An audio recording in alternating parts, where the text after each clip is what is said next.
Comedian Ali వైసీపీకి shock ఇచ్చారు. రాజకీయాల నుంచి తప్పుకుంటున్నట్లు ప్రకటించారు. తను ఏ పార్టీకి సంబంధించిన మనిషి కాదని వివరిస్తూ ఆలీ ఓ స్పెషల్ వీడియో కూడా రిలీజ్ చేశారు. ఇన్నాళ్ళు రాజకీయాల్లో కొనసాగి 3 పార్టీలు మారిన ఆలీ ఇప్పుడు ఒక్కసారిగా ఇలాంటి నిర్ణయం తీసుకోవడం హాట్ టాపిక్గా మారింది.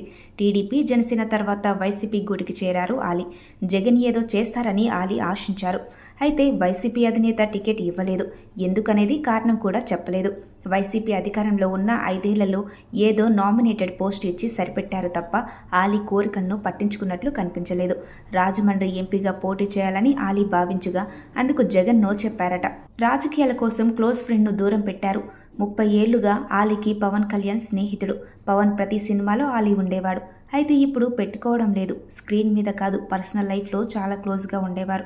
అలాంటిది రాజకీయాల కారణంగా పవన్కు ఆలీ దూరం అయ్యాడు. పోనీ రాజకీయాల్లో అయినా పర్మనెంట్గా ఉన్నాడా అంటే అది లేదు.